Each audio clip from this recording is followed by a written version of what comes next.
ഉപദേശിക്കുകയാണെന്ന് തോന്നരുത് ഷാരടി മാഷക്ക്. ഈ തീരുമാനം ഒന്ന് പുനഃപരിശോധിച്ചേ പറ്റൂ. ഒരു പുനഃപരിശോധന ഇല്ല. ഇന്നത്തോടെ ഇവിടുത്തെ പിണ്ണ അവസാനിപ്പിച്ചു. ഈ രാഷ്ട്രപതി വന്ന് ദയാഹർജി എന്നാലും ഈ തീരുമാനത്തിൽ ഒരു മാറ്റവും ഇല്ല. ഇങ്ങനെ ഒരു ഡിസിഷൻ എടുക്കാൻ മാത്രം ഇപ്പൊ എന്താ ഉണ്ടായേ? മടുത്തു, അത്ര തന്നെ. ഈ ശങ്കരൻകുട്ടി മാഷിനെ പോലുള്ള മൂർഖന്മാർക്കിടയിൽ പണിയെടുക്കാൻ വയ്യ. നല്ലൊരു സ്ഥാനത്ത് നിന്ന് ഇറങ്ങിപ്പോണെന്ന് ഷാരടി മാഷ് മനസ്സിലാക്കണം. എനിക്ക് പട്ടിണി കിടക്കേണ്ടി വരില്ല. 2 നേരം കഞ്ഞി കുടിക്കാനുള്ള വക ശാരത്തുണ്ട്. ഇനി അതില്ലാച്ചാലും 4 പുസ്തകം എഴുതി റോയൽറ്റി വാങ്ങി ജീവിക്കും. ഇനി അവിടെയും തോറ്റു അയച്ചാ കാവുമ്പുറത്ത് അങ്ങാടിയിൽ 4 പച്ചോല വളച്ചു കെട്ടി ഒരു കത്രയും കണ്ണാടിയിൽ സംഘടിപ്പിച്ച് നാട്ടുകാരുടെ ക്ഷൗരം ചെയ്ത് പഴിച്ചോളാം ഞാൻ. Sorry sorry sir, sorry.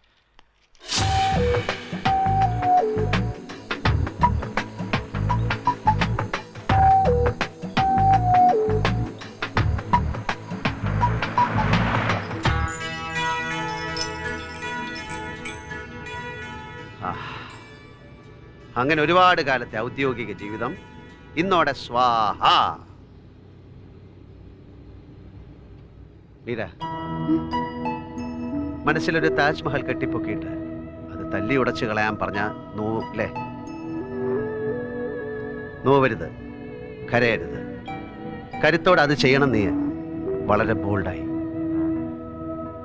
നീ ഒരുപാട് മോഹിക്കുന്നുണ്ടെന്ന് എനിക്കറിയാം. കുറേയേറെ ഞാനും അതിന് വളം വെച്ച് തന്നിട്ടുണ്ട്. പാടില്ല, ഒന്നും പാടില്ല.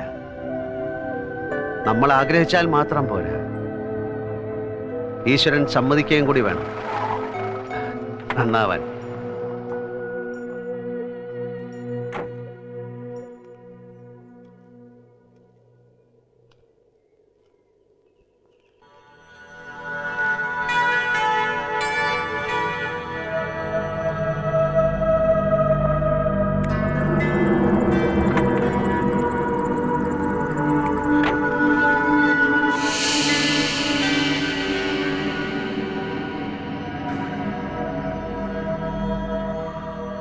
ഇത് കഞ്ചാവാ, നല്ല അസല കഞ്ചാവ്. 2 പുകയെടുത്ത മനസ്സൊന്ന് ശാന്താവും. വേണോ നിനക്കൊരു പുക? എന്താ എന്താ മാഷേ ഇതിന്റെയൊക്കെ അർത്ഥം? അറിയണം എനിക്ക്. നോ, ഒന്നും അറിയരുത്. ആരും ഒന്നും. അറിവാണ് മനുഷ്യൻ ആദ്യം ഉണ്ടാക്കുന്നത്. കണ്ടിട്ടില്ലേ നീ ഈ തെരുവിലെ കടലാസും കുപ്പിച്ചില്ലും പിറക്കി നടക്കണ ചില മനുഷ്യരെ? അവർക്കറിയോ ലോകമഹായുദ്ധത്തെ പറ്റി, സ്വാതന്ത്ര്യ സമരത്തെ പറ്റി, വേദവ്യാസനെയും ത്യാഗരാജ സ്വാമികളെയും പറ്റി. സോറി, കഞ്ചാവിന്റെ പിടുത്തം മുറുകാൻ തുടങ്ങിയിട്ടുണ്ട് ബ്രെയിനിൽ. Sorry Meera, I am really sorry. എവിടുന്ന് കിട്ടി ഈ വിഷം വലിച്ചു കയറ്റാൻ? നമ്പീശൻ തന്ന, കീഴ്പള്ളി നാരായണൻ നമ്പീശൻ. ആരാ തെണ്ടി? കുറെ കാലായി കേൾക്കണു ഞാൻ.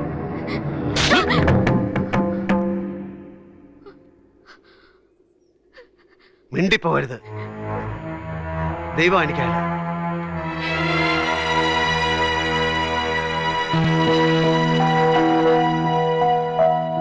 ചെല്ലുമോളെ, അവിടെ ബാലരാമൻ നിന്നെ കാണാതെ. എന്നെ ചൊല്ലി പേടിക്കാനും വേവലാതിപ്പെടാനും ഒന്നും ഈ ലോകത്ത് ആരുമില്ല. ഞാൻ ഒറ്റയ്ക്ക. ഈ ലോകത്ത് ഞാൻ ഒറ്റയ്ക്കായിപ്പോയി എന്റെ അച്ഛൻ പെങ്ങളെ. ദേ, വേണ്ടാതീനം പറഞ്ഞാലുണ്ടല്ലോ അടിച്ച് നിന്റെ അണപ്പല്ലെടുക്കും ഞാൻ. ആർക്കാടി നിന്നോട് ഇവിടെ ഇഷ്ടമല്ലാത്തത്? ആർക്കാ? എന്റെ മാഷ്. അറിയില്ലേ കുട്ടിയെ നിനക്ക് അവന്റെ സ്വഭാവം? നാഴികയ്ക്ക് 40 വട്ടം 40 സ്വഭാവ. അങ്ങനെ തന്നെയായിരുന്നു ഇവിടെ നിന്റെ അച്ചാച്ചനും. അവൻ വരട്ടെ, എന്താ ഉണ്ടായെന്ന് ചോദിക്കുന്നുണ്ട് ഞാൻ. ആരും ഒന്നും ചോദിച്ച് ഒരു പ്രശ്നം ഉണ്ടാക്കണ്ട. എന്നെ എല്ലാരും വെറുതെ വിട്ടേക്ക്. മരിക്കാൻ പോവാ ഞാൻ. ഏതെങ്കിലും മാവും കൊമ്പത്ത് കയറി കെട്ടി തൂങ്ങി നോക്കിക്കോ അച്ഛൻ പെങ്ങള്. ബാമേ, നല്ല ഉറപ്പുള്ള കുറച്ച് കയറി ഇങ്ങോട്ട് എടുത്തോളൂ. ഈ കുട്ടി തൂങ്ങി മരിക്കാൻ പോവാണത്രേ. നല്ല ഉറപ്പ് വേണേ. പൊരിച്ചാക്ക് പോലത്തെ പെണ്ണാ. ഒന്ന് പതുക്കെ പറയുന്നുണ്ട് അച്ഛൻ പെങ്ങള്. ആരെങ്കിലും കേട്ടാ? ഓ, നാളെ നീ മാവിന്റെ കൊമ്പത്ത് തൂങ്ങി നിക്കണത് ആരെങ്കിലും കണ്ടാലോ? വലിയ ചന്ത ഉണ്ടാവുന്ന വിചാരം. കുട്ടിയോ നടങ്ങിയിരിക്കേ. കാര്യമൊക്കെ ഞാൻ വിചാരിച്ച മട്ടി നടത്തി തരാം. അവനിങ്ങി വരട്ടെ. ഇല്ലെങ്കിലേ എന്റെ പേര് അച്ഛൻ പെങ്ങളെന്ന് മാറ്റി വല്ല കാക്കാത്തിയമ്മ മറ്റോ വിളിച്ചോളൂ നീയെ. നാളെ ഈ നേരം ആവട്ടെ, കാണിച്ചു തരണുണ്ട് ഞാൻ ഇവിടെ നടക്കാൻ പോണ എന്താണെന്ന്. എന്താ? നീ നോക്കിക്കോ പെണ്ണേ. അച്ഛാ 4 കൂട്ടം പായസം ഉണ്ടെന്നാ ബാലവലിച്ചൻ പറയണ കേട്ടത്. പപ്പടവും പഴന്നുറുക്കും ഒക്കെ റെഡി ആവുന്നുണ്ട്. എന്താ അച്ഛനും മോനും കൂടെ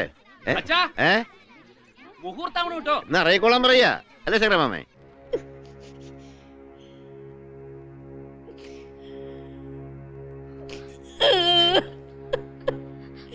ഒച്ച വെച്ച് കാര്യം വഷളാക്കണ്ട, ആളറിഞ്ഞ മാനക്കേടാ.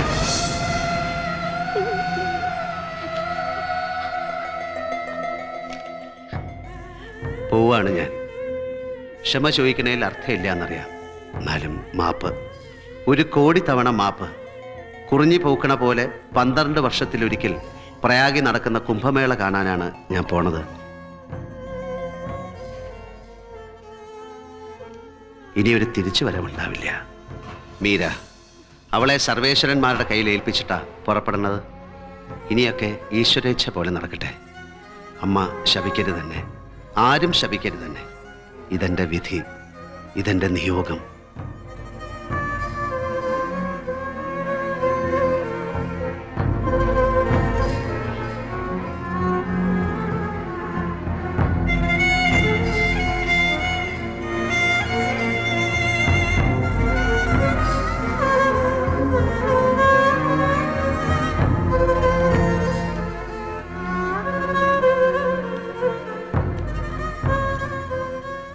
ബാലരാമ, ചതിച്ചു ബാലരാമ, ഭരതൻ ചതിച്ചു.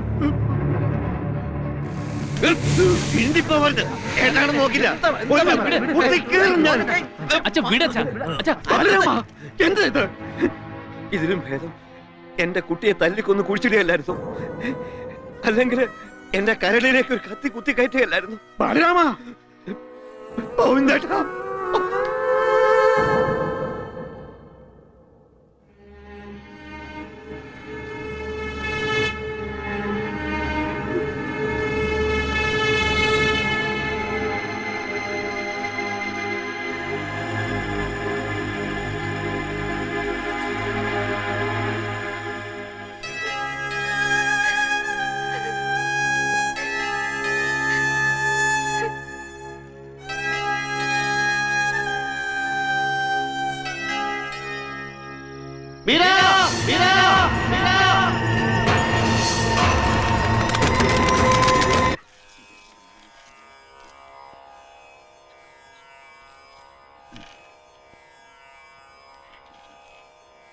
മിഥുനൻ രാശി.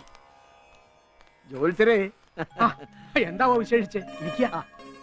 ബുദ്ധിമുട്ടിച്ചത് ക്ഷമിക്കണം. ബുദ്ധിമുട്ടും വേണം, ക്ഷമിക്കുകയും വേണം. ഇത് രണ്ടിനും കൂടെ എത്തിയ പ്രയാസാണല്ലോ കുഞ്ഞിരാമൻ നായരെ. നമ്മുടെ ദേശോദ്ധാരണി വായനശാലയുടെ ഒരു മീറ്റിംഗ് വെച്ചിട്ടുണ്ട് നാളെ. ഓ, നിങ്ങളുടെ അളിയൻ തുടങ്ങി വെച്ചൊരു പ്രസ്ഥാനല്ലേ. ഇപ്പൊ ഭരതൻ മടങ്ങി വന്ന സ്ഥിതിക്ക് നമുക്ക് അതിന്റെ 25ാം വാർഷികം അങ്ങോട്ട് ആഘോഷിച്ചാൽ എന്താന്നൊരു തോന്നല്. എന്താ ജോത്സരുടെ അഭിപ്രായം? നല്ല കാര്യം തന്നെ.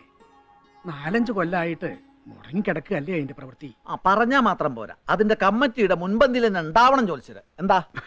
സന്തോഷം. നാം മറക്കണ്ട, നാളെ രാത്രി 7 മണിക്ക് വായനശാല ഹാളില് സ്വാഗത സംഘ രൂപീകരിക്കൽ മീറ്റിംഗ്. പറ്റുമെങ്കിൽ മരുവിനെയും പങ്കെടുപ്പിക്കണം. ഇക്കുറി നമുക്കൊന്ന് ഞെട്ടിക്കണം. ഓ, ഉഷാറാക്കി കളയാലോ. അപ്പൊ ഞങ്ങൾ ഇറങ്ങുന്നു. അപ്പൊ പറഞ്ഞ പോലെ നാളെ രാത്രിയില് മീറ്റിംഗിൽ കാണാം. ഓ,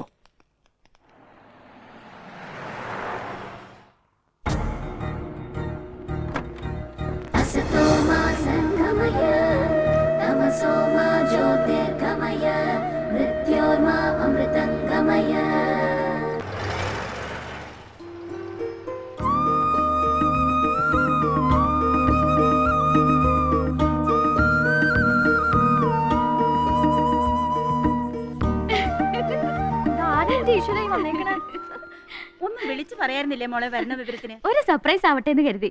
എവിടെ അച്ഛനും ഹരിയേട്ടനും? വിളിച്ചു പറഞ്ഞാ വണ്ടി അയക്കില്ലായിരുന്നോ ഞാൻ? ഒരു ജീപ്പ് ടൗണിലേക്ക് പോന്നിരുന്നു. അതില് ചാടി കയറി ഇങ്ങോട്ട് പോന്നു. കറുത്തുപോയല്ലോ എന്റെ കുട്ടിയെ നീ. വല്ലാണ്ട് അങ്ങോട്ട് മെലിയുകയും ചെയ്തു. എന്താ തണുപ്പ് അവിടെ ഊട്ടിയില്. 4 മണിക്ക് എഴുന്നേറ്റുള്ള കുളി, 1 മണിക്കൂർ മെഡിറ്റേഷൻ. വളരെ സ്ട്രിക്റ്റാ. 8:30 തൊട്ട് തുടങ്ങും മന്ദബുദ്ധികളായ കുട്ടികളോടുള്ള യുദ്ധം. തലയുടെ ആണിക്കല്ലിളകി പോവും മനുഷ്യന്. മാനേജ് ചെയ്യാൻ പറ്റണുണ്ടോ മോളെ നിനക്ക് അവിടെ? പിന്നല്ലേ, അതെ, വേറൊരു ലോകം അത്. ഒരു സ്പിരിച്വൽ മേക്കൊണ്ട. ഞാൻ ഹാപ്പിയാ, 100% ഹാപ്പി. മോള് പോയി കുളിച്ചിട്ട് വാ. നല്ല കടുമാങ്ങ കറിയും കുട്ടി ചോറ് തരണുണ്ട് അമ്മ. എന്നാ അമ്മയുടെ തറവാട്ടിലെ ഉത്സവം തുടങ്ങണത്? കൊടിയേറ്റം കഴിഞ്ഞു. മറ്റന്നാള് ആറാട്ടോടു കൂടി തുടങ്ങും. എന്തേ അന്വേഷിക്കാൻ? ഒന്നുമില്ല.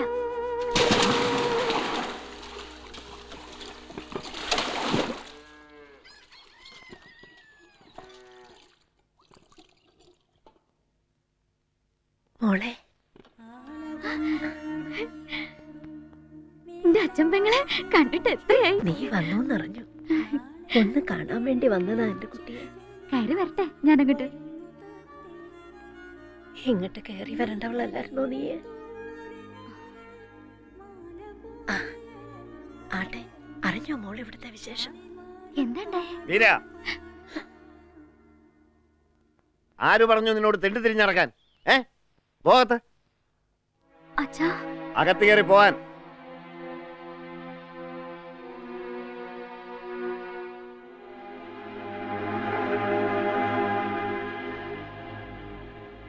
എന്നാലും എന്റെ ബാലരാമ, എന്റെ മോളെ കണ്ണു നിറച്ചൊന്ന് കാണുന്നതിന് മുമ്പ് അതിന്റെ ചോര കുടിച്ച് മതിയായില്ലേ നിങ്ങൾക്ക് ഇനിയും?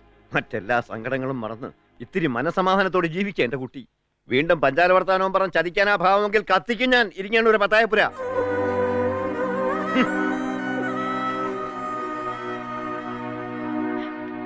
എന്റെ രുക്മാവതി ഏട്ടത്തെയും തിരഞ്ഞ് ഞാൻ തൊടി മുഴുവൻ കറങ്ങി. എന്തെടുക്കാ മിസ്സസ് നാരായണ പിഷാരോടി ഇവിടെ? ഞാൻ പശുവിന് ഇത്തിരി കരയണുണ്ടോ എന്റെ അമ്മ? കരയേ? നിനക്ക് തോന്നണതാ. അല്ല, കലങ്ങിയിട്ടുണ്ട് അമ്മയുടെ കണ്ണ്. എന്താ എന്താ പറ്റിയ? സത്യം പറ. അതേ, അത് കരട് പോയതാ. നിക്ക് നിക്ക് നിക്ക് നിക്ക്.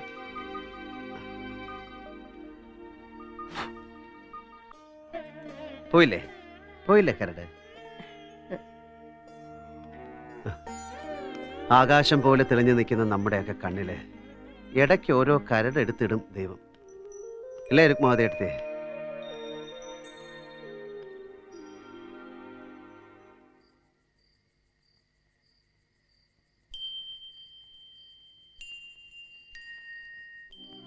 എല്ലാം അവസാനിച്ചു എന്ന് കരുതി ഇരിക്കുമ്പോഴാ കുഴിമാടത്തിന്ന് ആ കാലിന് എണീറ്റ് വന്നു. മീരറിഞ്ഞ എന്താ സംഭവിക്കുക? എത്ര ദിവസം എന്ന് വെച്ചിട്ടാ ഒളിച്ചു വെക്കുക? ഇന്നല്ലെങ്കിൽ നാളെ അവര് തമ്മിൽ കാണും. ആലോചിക്കുമ്പോ എന്റെ നെഞ്ചു പിടയ്ക്കണം. ഒരൊറ്റ വഴിയെ എന്റെ ബുദ്ധി തെളിയണുള്ളൂ. അവളെ അപ്പുട്ടൻ മാമന്റെ അടുത്തേക്ക് അയക്കുക, ബാംഗ്ലൂർക്ക്. ഈ വെക്കേഷൻ അവിടെ നിൽക്കട്ടെ മീര. പതുക്കെ അറിഞ്ഞോട്ടെ വിവരങ്ങളൊക്കെ. പെട്ടെന്നൊരു ഷോക്കാവുണ്ട് അവൾക്ക്. എന്നാ നാളെ തന്നെ അവളെ കൊണ്ട് നീ ബാംഗ്ലൂർക്ക് പോകും. ശരി. ഞാൻ ബാംഗ്ലൂർക്കും കൊടൈക്കനാലിലേക്കൊന്നുമില്ല. നാളെ അമ്മയുടെ തറവാട്ടിൽ പോണം. ഉത്സവം തുടങ്ങല്ലേ. ഇക്കുറി താലപ്പൊലി എടുക്കാന്ന് നേർന്നിട്ടുണ്ട് ഞാൻ.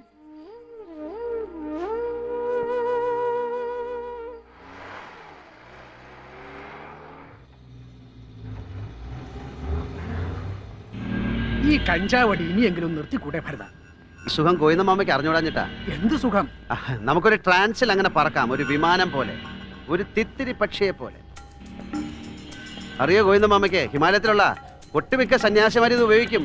ഇത് മാത്രമല്ല, ചരസ്, ഭാങ്, സോമം, ഇതൊക്കെ. സന്യാസിമാരിലും കള്ളന്മാരുണ്ടെന്നർത്ഥം ഇല്ലേ?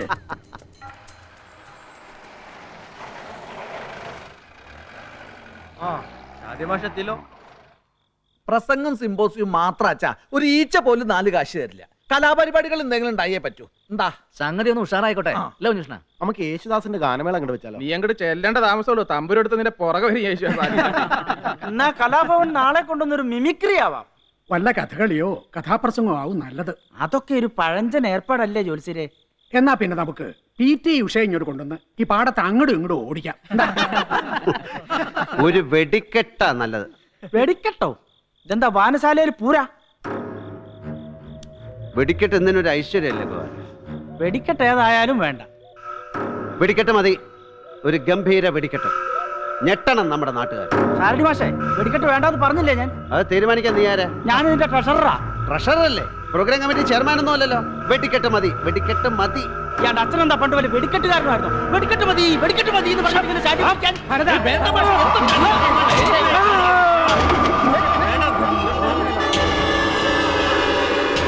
തുന്നിക്കെട്ടണം. ഡോക്ടർ അടുത്തേക്ക് എടുക്കാം. കറണ്ട് പോയല്ലോ.